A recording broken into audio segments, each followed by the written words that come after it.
Hi, welcome back to my channel, Beautiful Minutia. If you're new here, my name is Tiffany, and it's finally happening. It is time. I'm finally reading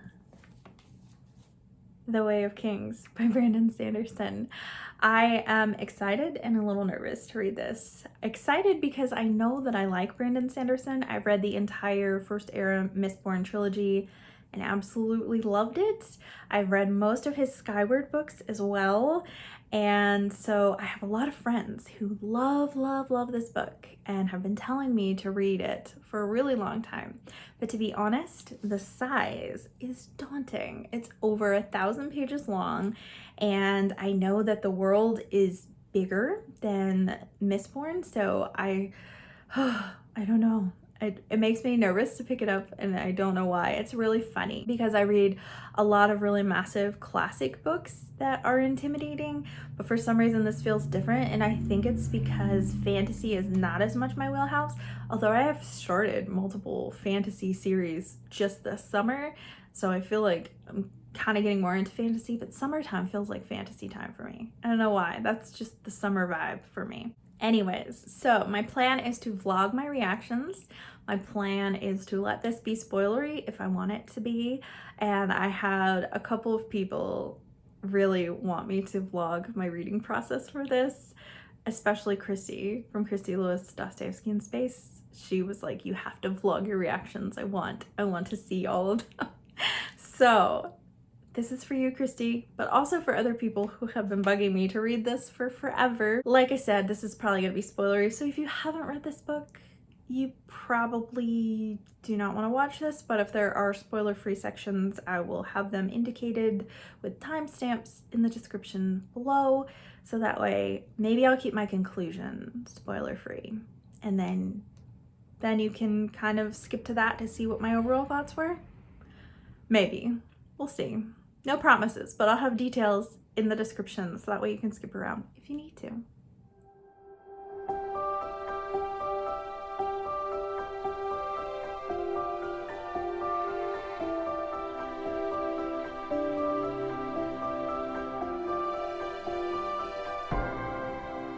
Hello, it is Way of Kings update time. I am on page 123. I'm in the middle of a chapter because I fell asleep reading it last night, but I'm really enjoying this so far. So the main perspectives that we have right now are Kaladin and Shallan. And Shallan appears to be kind of like, well, she wants to be like a scholar or something, I think. She's trying to become apprenticed to this girl. There's a lot of dynamics at play there, so it's super vague. And then Kaladin was in the military, and he was in one of the prologues. Yeah, prologue number 1. He was like the army commander or whatever, and apparently he is considered a deserter now, and he's a slave, and there's just all this stuff going on, and he's just been sold. And the part that I was just reading about him is he has been sold into this place, like this military thing, like their armies or whatever, and they have to pick up these bridges, and like humongous bridges, like all these men have to pick them up together and run them to like these chasms, so that way the army can go over these chasms from one side to the other with these bridges, which is fascinating. And I don't think that anything like that has ever happened in real life. Maybe it has, but I don't know. It's just totally crazy. I've heard people reference Bridge 4 before, and that's the bridge that he's on. So I know that I'm getting to parts that people are referencing, even though I'm still not very far in. I'm like maybe a 10th of the way through, but I'm really enjoying it. The world is definitely confusing because there's a lot of different magical things at play. There's like the shard armor, the actual stormlight itself that's in like stones and stuff, or stones can hold it. I don't know exactly how that works either. And then there's all these creatures that don't exist that are really interesting. I've been very interested by the Spren, which are kind of like these, they remind me of like sprites or nymphs or something like that. Look, a dog. Oh, look, another dog. And a Claire.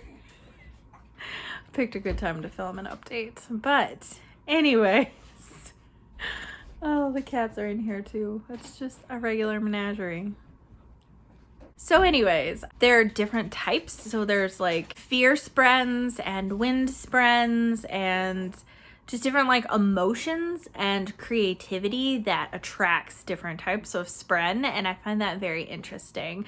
And there's one wind spren who's like communicating with Kaladin and like talks to him and knows his name, and apparently that's not a thing that spren usually do. They're usually just more like antagonists and stuff, and so that's really interesting, and I'm really enjoying that dynamic that's going on. But now that I've gotten out of the prologues and preludes and stuff, I feel like it's just getting a lot easier to wrap my head around it a little bit, especially because now we're kind of following the same two basic people, and so that just makes it a little bit easier than just random everything. At least now we're like alternating chapters between people, and so it's helping me get a little bit better of a handle on something. I can grasp onto something.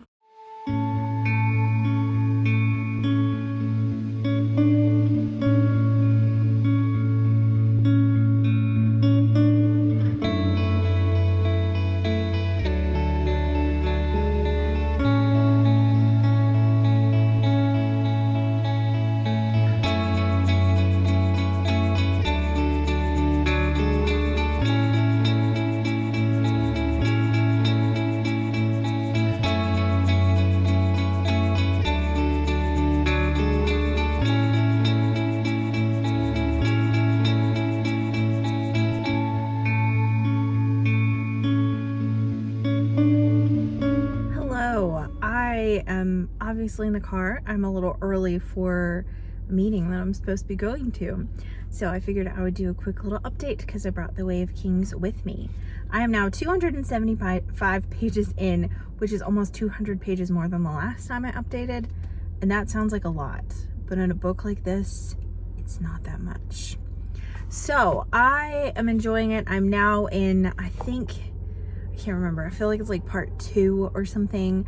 So it had like a prelude and then a prologue and then part 1, which followed Shallan and Kaladin, which was the last thing I talked about. Then there was an interlude that followed a bunch of random people. I can't even remember who all they were, but one of them was the assassin who assassinated the king at the beginning of the book. So it was interesting to get his perspective once again. And then we switched to the next part, which still has Kaladin, but Shallan is not part of it. The other points of view are Dalinar and Adolin, which is his son. So I was kind of a little bit disappointed at first because I really like Kaladin and I was starting to get acclimated to Kaladin and Shallan's stories. And so I'm like, now we have brand new characters. But Dalinar is the brother of the king who was killed at the beginning of the book. And then Adolin is his son. So their two storylines are really the same storyline because they're in the same place. They're trying to protect the new king who is the son of the king who has passed away. So it's Dalinar's nephew. So that's just a very interesting whole thing. They're going across these planes and their storylines starting to intersect with Kaladin's, though he has not met them yet, because Kaladin is now like this bridge leader, which the whole concept of these bridges spanning these chasms is fascinating. But there's also, I love the weird animals and stuff that Sanderson has in here. Like there's this whole scene with a chasm fiend who is apparently kind of like the Trolls, who are kind of crab-like, but they're very like domesticated and they pull carts and stuff. The chasm fiends are huge and they have like these gems for hearts, and everyone's trying to get them because it has power, and I don't know if it has something to do with stormlight, which is like this light that's in these jewels that gives power and powers their shard armor, which causes them to be able to do all kinds of stuff. And it's interesting to see those worlds intersect a bit because there's a guy that Dalinar's at odds with. I think his name is Sadius, maybe, and he is the person that Kaladin is doing like all the bridge running for. He's like the high prince that he's doing it for him. So it's just very interesting. The world building is incredible. Like, it's so interesting, and Sanderson does such a good job of explaining things that I feel like I can picture it. But there are really amazing illustrations in here. I think I showed one of them because Shalon is like really into art and studying natural things and drawing pictures of them, and so there's some of her illustrations. But the chapter that I just started actually has a map. Let's see if I can do this one-handed. So you can't see it super well. It's a map of the Shattered Plains, which is where they all are because they're trying to have the bridges span these chasms on these plains. And it's called the Shattered Plains because they're broken up. But it's just really interesting, and I'm really enjoying it. I'm hoping to make more progress on it because I've been reading it for kind of a little while already, like a week and a half, and 275 pages sounds like a lot, but in a book that's over 1,000 pages, it's really not. So we'll see how long it takes me to get through this. I definitely get the feeling that I'm not going to finish this by the end of July.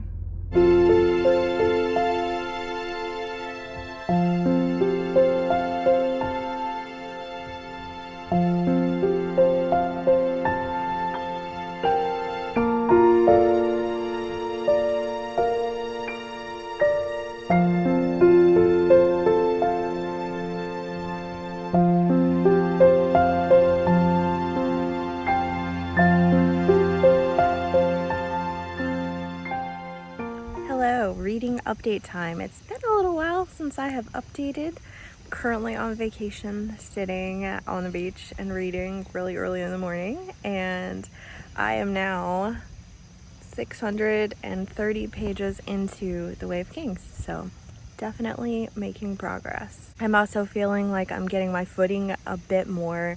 There's still a lot of mystery, and I definitely feel like this book has gone really slow for me because of the world building and because things are being described. The chapter that I'm in right now, Shalon is with Jasna, and she's stolen her, what's it called? Stormcaster, I think. The thing where she does the stuff where she can change things. That's really interesting that Jasna has not yet confronted her, but I think that Jasna probably thinks that the Ardent Jabsul is like encouraging her to take it, and probably knows that it's taken already. I don't know if she knows Shalon's full motivation, or maybe she does, but I would not be surprised to find out that Jasna already is very well aware of what's going on with that. But they're studying the Voidbringers, which is definitely a part of like mythology of this world, and it's very interesting because we're not getting a ton of information. Although in Dalinar's last vision that we saw, where he was actually like a person in the past, there were Voidbringers and Radiants in that vision. So it's interesting because we're kind of getting bits and pieces, and so at times that can feel really disorienting, but I'm still really enjoying it. I just feel like it's taking me time to get through it, longer than I thought it would, even though it's a 1,000-page book.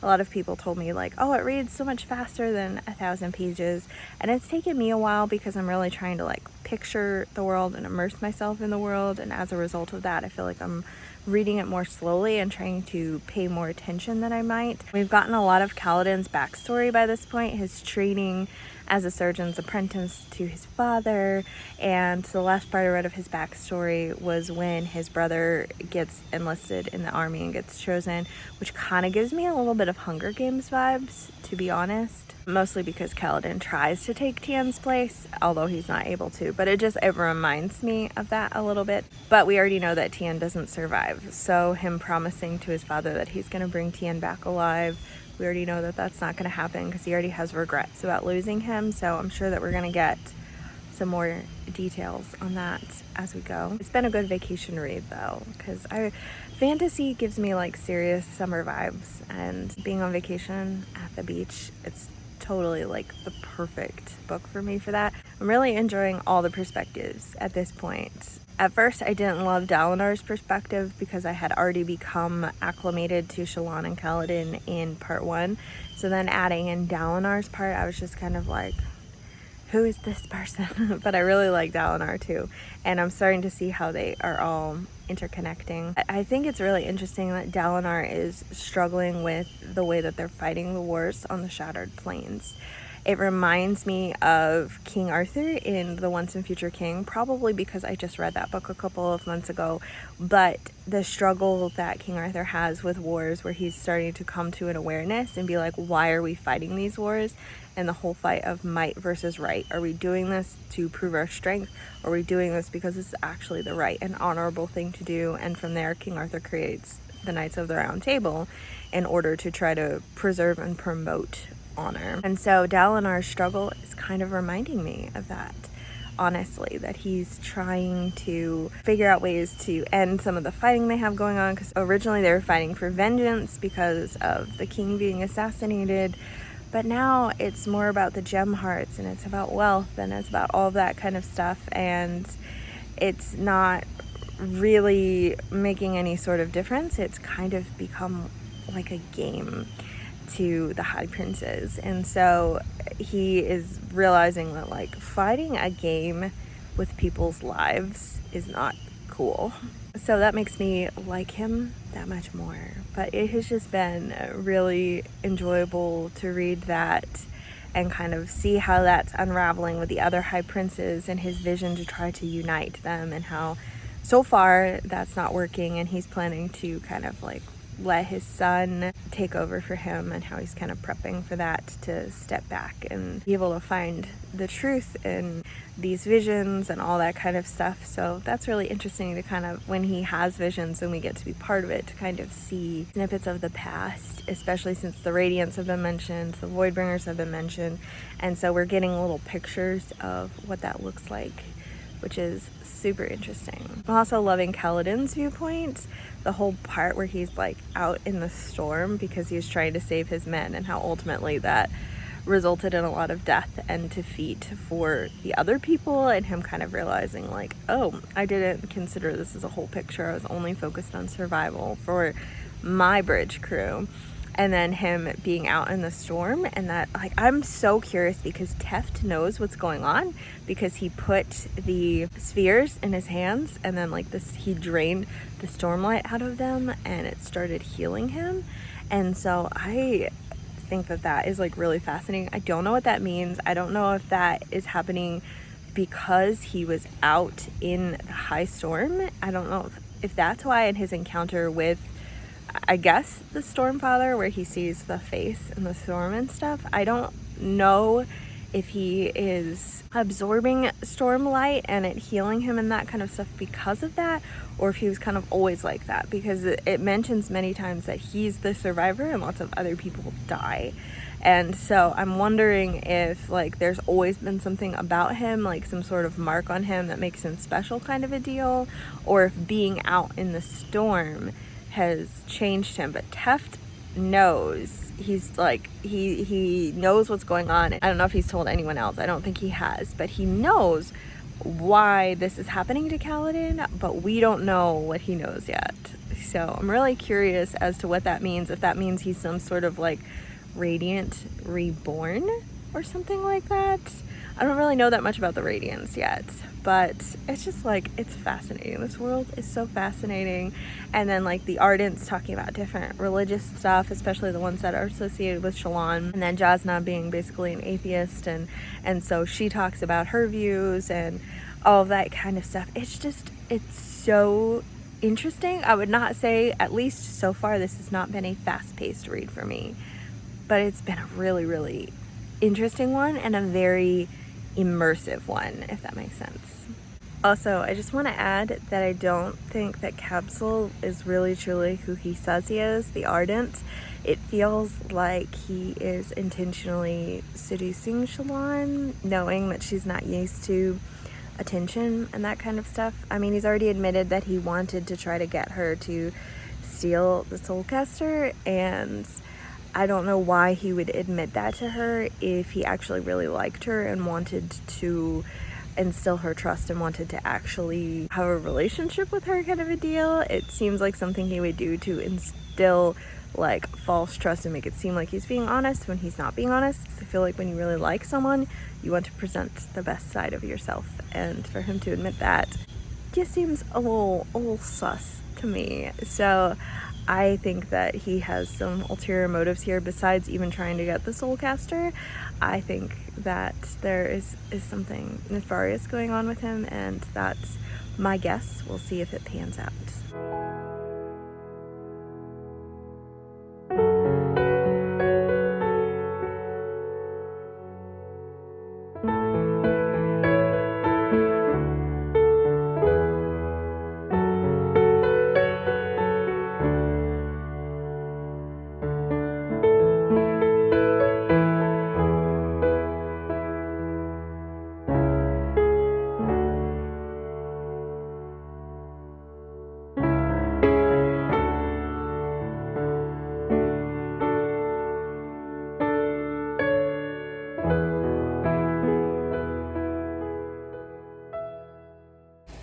So Shallan just soulcast, and that was crazy, the process for that.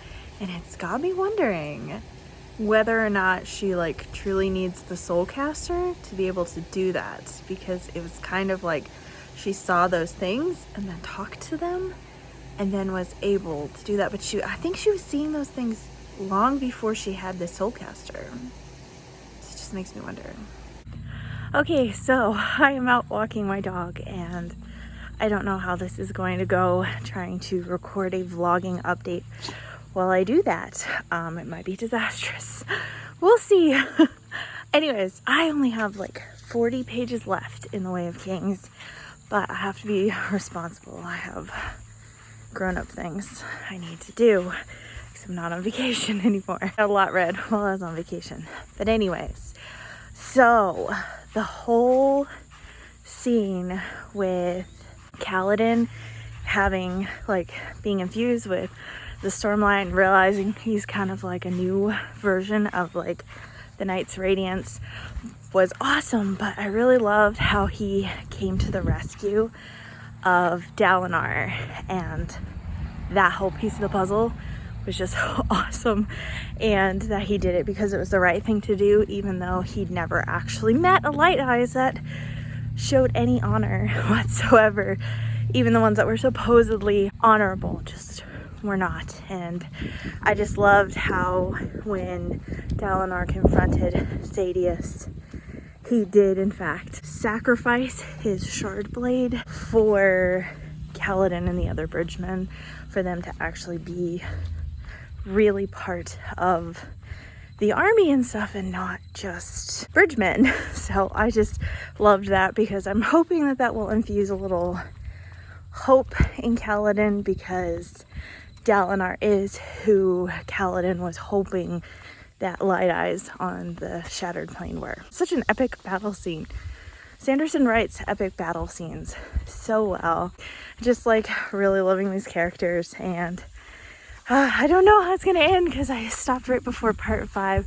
So I'm really eager to see what is going on with Shallan. I was a little upset that this last part didn't have her in it, because so far soul casting has been like the most interesting thing that has happened to me, and like the most interesting magical component so far. And so for her to have finally done it, and then we don't see her for like 100 pages, even though she's supposed to be being sent home, I'm like, oh, just want to go back to her. So anyways, yeah, so that's been really interesting and really enjoying it, and I need to hurry up and finish it because I want to know what happens.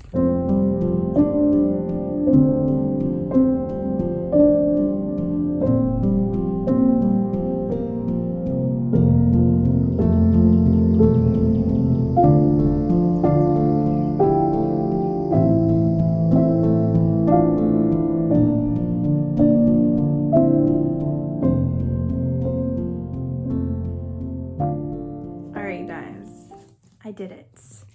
I finished The Way of Kings. So let's talk details and final thoughts. I'm gonna set this down though because it's heavy. I loved the ending of this book, and I'm so glad that I read it.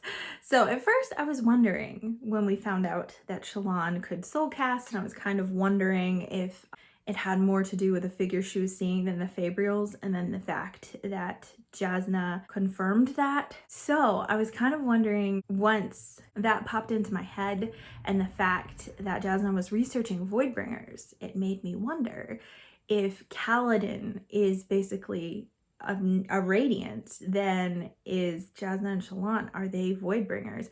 But then obviously as the story progressed, that's not true. That was like the soul casting was yet another facet of the Knights Radiant. So I know that that's not true. Now obviously they're saying that the Voidbringers are actually Parshendi. Then they somehow enslaved them, which is crazy. Did not see that coming. And also I want to say too about towards the ending, I just grew more and more attached to the segments where we followed Zeth or Seth. It has an SZ, so I'm not sure how you pronounce that. Because once we realized what Kaladin was able to do with Stormlight, Zeth was then showing us what Kaladin was capable of with the lashing and the different things that he was able to do. So that made his segments more exciting to read and less confusing. So I thought that that was really interesting. And it's also really interesting that Zeth has all these abilities, but he's not at all the same race or from the same place that Kaladin is. So I thought that that was interesting too. Does it ever say how many knights there were? Because do they come from all over and different tribes and nations? And I don't know. It's very interesting, and I'm really excited to see where book 2 goes. A lot of people have told me that Words of Radiance is their favorite book in the entire series. Okay, so these are my final thoughts for the book overall. I can see why some people maybe wouldn't like Way of Kings, and that sounds harsh considering how much I enjoyed this, but there is a lot to this world. Like, there are so many different countries, so many different people, different forms of magic, different religions, all kinds of just different things that are really, really overwhelming. And it takes a while for Brandon Sanderson to flesh a lot of those out. And by the end of the book, I feel like a lot of them are still not fleshed out, which is fine. I think it's supposed to be, what, a 10-book series, and they're all like 1,000 pages long. So it's totally fine that it's not fleshed out. We're gonna learn more as we go, and that's totally fine. But I could see that being really overwhelming or confusing to people. Mistborn made me feel like high fantasy was accessible to me. Mistborn was way more understandable than Way of Kings was. So I don't think that Way of Kings is necessarily a great starting point for people for high fantasy, although I do know some people who have started here and have been fine. But I have a couple of friends, very few, but I have a couple of friends who were not big fans of Way of Kings, and I can see why it could be a bit much for people, especially people who are maybe used to more of a soft magic system or less detailed fantasy worlds. But I loved that about it. I also had a lot of people tell me that it doesn't feel like it's 1,000 pages long, and I felt the length personally, but I was really trying to like imagine things and grasp things as I was going, so I feel like I read it more slowly. And I feel like that is, at least this year, a trend for me in fantasy books, that every fantasy series that I've started, I've really like taken my time, and a book that I might have normally rushed through, I'm really trying to like immerse myself in the world. That being said, I didn't feel like the length was a bad thing, even though I definitely felt the 1,000 pages, although maybe it felt less than 1,000 pages, but it still probably felt like at least 700, which is not that much less. Like, it felt like a lot, but the last couple hundred pages definitely flew by more for me. I didn't feel like some of the plot twists at the end were all that surprising. Finding out who hired Zeth was surprising to me, but then there were some other revelations that Shallan gave that I was like, well, duh. I'm not surprised at this admission. So I didn't feel like there was like this earth-shattering like bomb drop that happens a lot of times with Brandon Sanderson's books. But that's okay, because I have had some people tell me that Way of Kings, like, you really have to trust Brandon Sanderson and where he's going with this world. However, I felt like it was written in a really engaging way, and I really enjoyed it, and I was very immersed with it. I would give it 5 stars, but I have one humongous complaint, and this is not necessarily a complaint about the story itself or Brandon Sanderson. it's a complaint for the publisher and the editor. There were so many typos in this book. Like, it was outrageous.